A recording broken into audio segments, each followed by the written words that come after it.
Hi students and my dear friends, a warm welcome to High School channel. Today I am going to explain you relative clauses in an easy manner. Let's see what relative clauses are and how they can be used. So, by knowing this relative clauses explanation, you are able to combine the sentences using who, whom, which and that. Before starting relative clauses, let's see first what a clause is. A clause is a group of words which contains a subject and a predicate.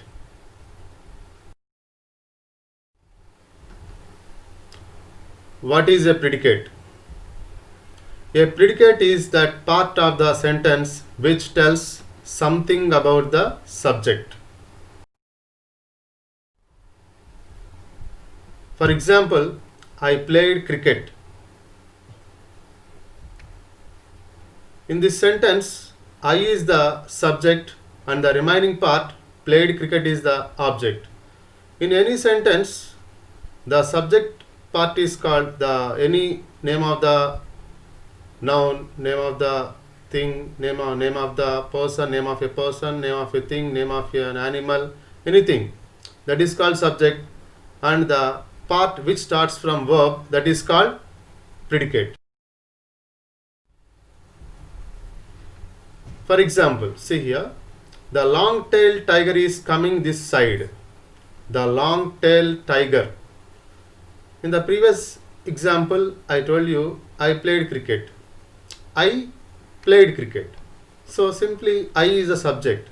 But here see the subject, in the place of the subject, the long-tailed tiger. The long-tailed tiger is coming this side. So here you can understand in the part of the subject a group of words also might be used. See the long-tailed tiger. This is called the subject, and is coming this side is the predicate part. Now let's see what is a relative clause. How to use a relative clause. The man who stood at the gate is my English teacher. The man who stood at the gate is my English teacher. So, in this sentence, who stood at the gate, this part is called relative clause. Who stood at the gate, this part is called relative clause. So, actually, in the above sentence, there are two sentences. The above sentence means the man who stood at the gate is my English teacher. This sentence contains two sentences. Now let's see what the sentences are. A man stood at the gate. A man stood at the gate. He is my English teacher. So while combining with who, how we used see. The man who stood at the gate is my English teacher.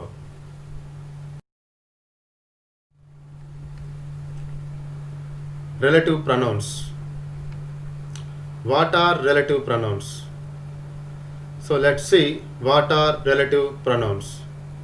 Actually, pronouns are 8 kinds.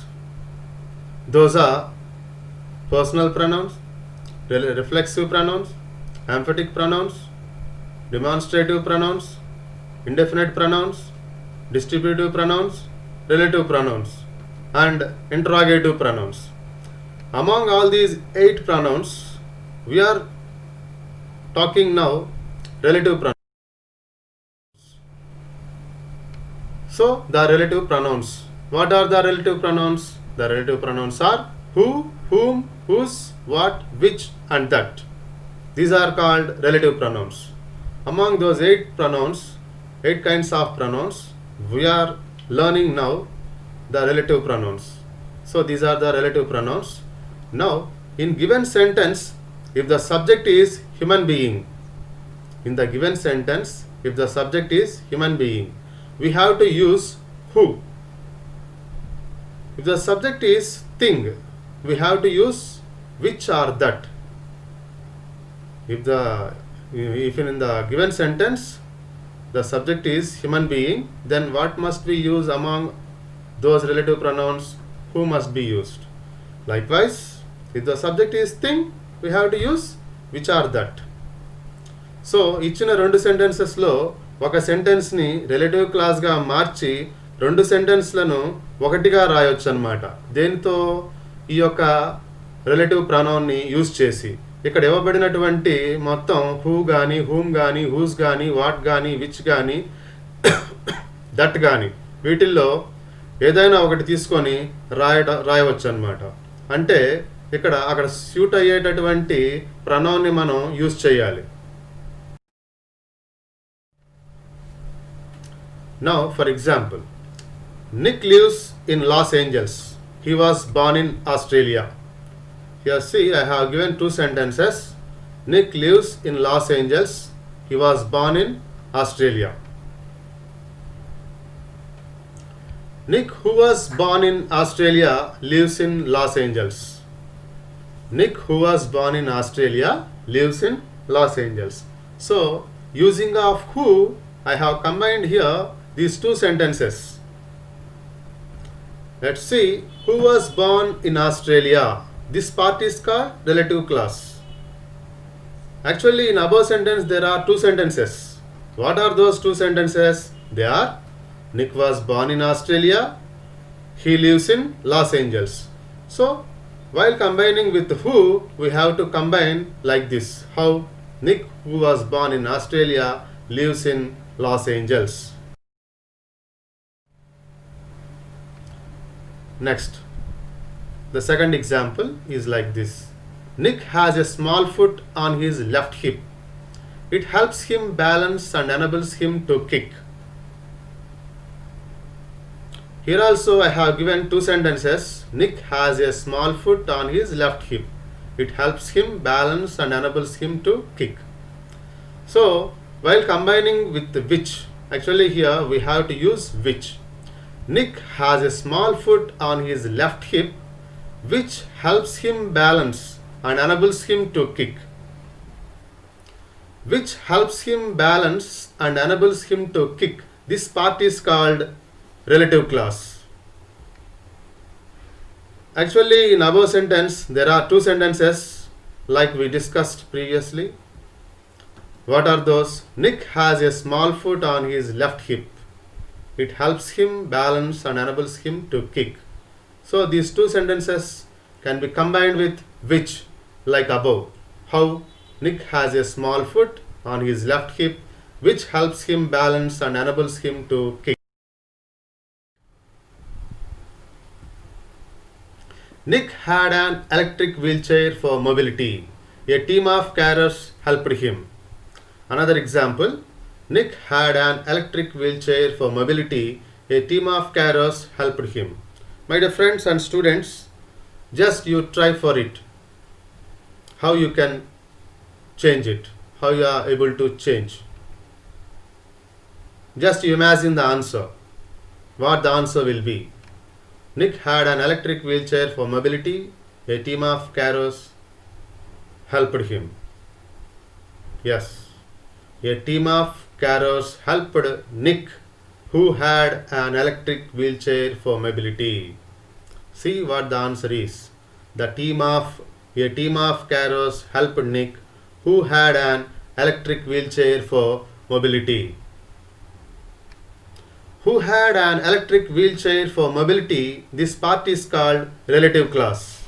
This part is called relative clause. Actually, in above sentence, there are two sentences. What are those? A team of carers helped Nick. Nick had an electric wheelchair for mobility. So, likewise, we can change into relative clauses. And one more example. He is a person. I want to see him. Just, this is for practice. You just imagine what the answer will be. He is a person. I want to see him. What? Which relative pronoun can be used here? See? Yes. He is a person whom I want to see. He is a person whom I want to see him. Him is omitted. In place of him, here we have used whom. So the answer is he is a person whom I want to see. The next example. He is the offender. The police have arrested him. He is the offender. The police have arrested him. He is the offender whom the police have arrested. Nick read an article. It brought change in his attitude. Nick read an article which or that brought change in his attitude. So already I have told you actually here which and that both are can be used while talking about things. While talking about animals, we have to use only which. While talking about things, we can use which or that. The egg is big. It is in the nest. See the answer. Imagine yourself, my dear friends and students. The egg is big, which is in the nest. The egg is big, which is in the nest. Next, this is the car, my friend bought it. This is the car which my friend bought. Here I omitted it because I have used here which. That's why we should omit it.